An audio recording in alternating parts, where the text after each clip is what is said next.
Marks આવ્યા છે, કેટલા સાચા પડે આકૃતિમાં, કેટલા ફકરામાં સાચા પડે, કેટલા અંકગણિતમાં સાચા પડે, તમારે કોમેન્ટમાં લખવાનો છે. આપણે સૌપ્રથમ શરૂઆત કરીએ.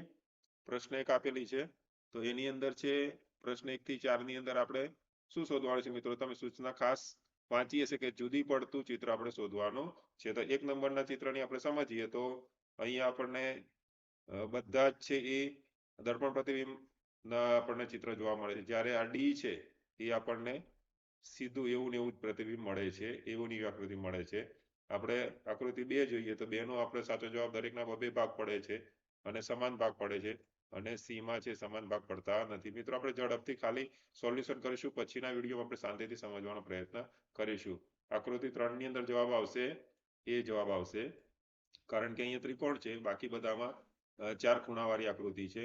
આકૃતિ 4 માં જવાબ આવશે ડી જવાબ આવશે, કારણ કે બધા જ 90 અંશના ખૂણા બનાવે છે, આ 90 અંશ કરતા વધારે ખૂણો બનાવે છે. આકૃતિ 5 માં જોઈએ મિત્રો, એના જેવી જ આકૃતિ શોધવાની છે, તો એ તો આપણને ખાસ આવડે જ છે.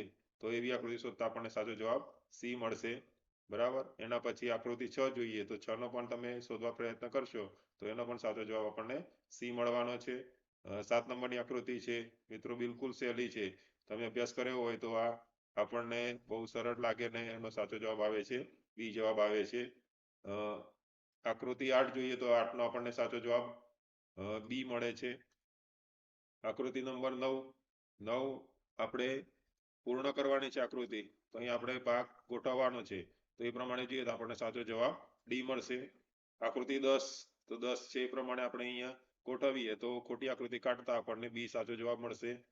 આકૃતિ નંબર 11 તો 11 ની અંદર આપણને સાચો જવાબ સી મળે છે. આકૃતિ નંબર 12 તો 12 નો સાચો જવાબ આપણને ડી મળે છે. મિત્રો અહીંયા હું ઝડપથી તમને પ્રશ્નનો જવાબ જ આપું છું, પછીના વિડીયોમાં આપણે શાંતિથી વિસ્તૃતથી સમજશું. આકૃતિ નંબર 13 જોઈએ મિત્રો, તો એ પ્રમાણે જોવા જઈએ તો આપણને અહીંયા આપણને સાચો જવાબ સી મળે છે. આકૃતિ નંબર 14 તો 14 નો સાચો જવાબ આપણને સાચો જવાબ આપણને ડી મળે છે. આકૃતિ નંબર 15 તો 15 નો સાચો જવાબ આપણને બી મળશે, ડી નહીં મળે. આકૃતિ નંબર 16 તો 16 નો સાચો જવાબ આપણને ડી મળશે. આકૃતિ નંબર 17 જોઈએ તો 17 નંબરમાં આપણને એ જવાબ મળશે. 18 નંબરની અંદર પણ આપણને એ જવાબ મળશે. 19 નંબરની અંદર આપણને ડી જવાબ મળશે. 20 નંબરમાં સી જવાબ આવશે. 21 નંબરમાં અહીં આપણે આકૃતિ પૂર્ણ કરવાની છે, તો તમે શીખ્યા છો એ પ્રમાણે બી જવાબ આવશે. 22 નંબરમાં પણ બી જવાબ આવશે. 23 નંબરમાં એ જવાબ આવશે. 24 નંબરમાં બી જવાબ આવશે. 25 નંબરમાં અહીંયા દર્પણ પ્રતિબિંબ છે મિત્રો, તમે શીખ્યા છો એ પ્રમાણે આપણે જોઈએ તો ટી વી અને પાછો સીધો ટી છે, ઊંધો ટી છે, એ પ્રમાણે આપણને જે નજીક હોય પહેલું મળે તો એ પ્રમાણે આપણને એ જવાબ મળશે. 26 નંબરમાં આપણને બી જવાબ મળશે. 27 નંબરમાં પણ આપણને બી જવાબ મળશે. 28 નંબરની અંદર પણ આપણને બી જવાબ મળવાનો છે. 29 નંબરની અંદર પણ આપણને બી જવાબ મળે છે. 30 નંબરમાં ડી જવાબ બનશે. 31 નંબરની અંદર આપણને જવાબ મળશે સી જવાબ મળશે. 32 નંબરની અંદર બી જવાબ આવશે. આકૃતિ 33 આપણે અહીંયા ગોઠવવાની છે, તો એ પ્રમાણે જોઈએ તો આકારના આધારે પૂર્ણ આકૃતિ કરીએ તો એ જવાબ મળશે.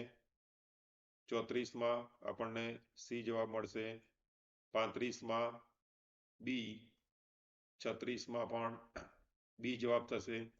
37માં અહીં આપણને છુપાયેલી આકૃતિ ક્યાં છે તો એ પ્રમાણે જોઈએ તો આપણને બીમાં જવાબ મળશે.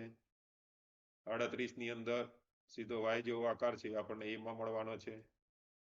39માં આપણને આ રીતે જે આકાર છે આ ડીમાં મળે છે, અને 40માં આપણને એમાં આકૃતિ મળે છે. અહીંયા ઝેડ જે આકાર છે એમાં મળે છે.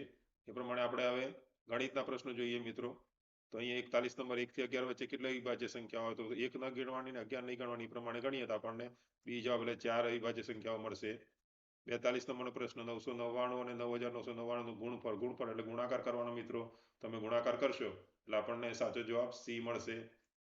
43 નંબરમાં પણ એ ગુણફળ એટલે ગુણાકાર 0.2 તથા 0.03 નું ગુણફળ બંનેનો ગુણાકાર કરો એટલે આપણને એ જવાબ મળશે 44 નંબરમાં 64 ના બધા જ ગુણખંડોનું યોગફળ એટલે તમારે એનો યોગફળ મળશે 127 મળશે 64 ના બધા અવયવ પાડવાના અને યોગફળ એટલે એનો સરવાળો કરવાનો 45 નંબરમાં 20 અને 30 નું મોટું સમવર્ગ સમાન ગુણખંડ એટલે કે એનો ગુસા શું મળશે તો આપણે શોર્ટકી સમજીએ તો કઈ સંખ્યા છે એને આપણે એના વડે ભાગી શકીએ છીએ તો સી 10 વડે આપણે 20 ને અને 30 ને ભાગી શકીએ છીએ 46 નંબરમાં જોઈએ નિમ્ન અંકોને સરળ કરવાથી પ્રાપ્ત થયેલા અહીંયા પદાવલી જે આપેલી છે એ પ્રમાણે આ ત્રણનો આપણે સરવાળો કરવાનો અને આ સંખ્યા આપણે બાદ કરીએ તો આપણને સાચો જવાબ મળશે 674.4938 એટલે કે બી જવાબ મળશે 47 નંબર આપણે જોઈએ 47 નંબરની અંદર 0.1 ગુણ્યા 0.1 ગુણ્યા 0.1 બરાબર શું થશે મિત્રો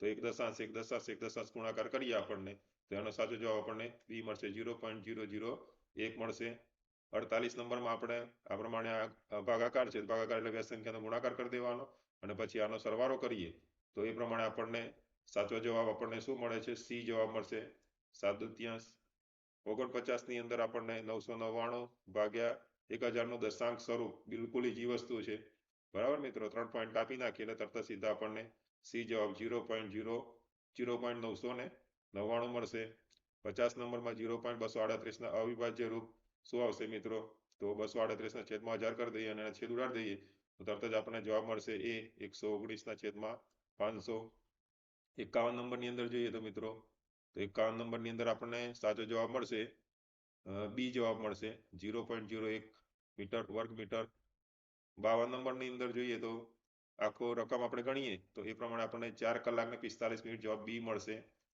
53 નંબરની અંદર જોઈએ તો પદાવલીની લુપ્ત સંખ્યા અહીંયા કઈ સંખ્યા મૂકવાથી આ બંને બાજુ સમાન થશે તો એ પ્રમાણે ગણતરી કરીએ છીએ તો આપણને સાચો જવાબ 677 મળશે એ જવાબ 54 નંબરમાં આપણે ગણતરી કરીએ છીએ તો સી જવાબ મળે છે 340 55 નંબરમાં 240 એટલે સી જવાબ મળશે 56 નંબરમાં 636 જવાબ મળે છે એટલે કે બી જવાબ મળશે 57 નંબર જોઈએ તો 57 નંબરની અંદર આપણને ડી જવાબ મળે છે 17 સેમી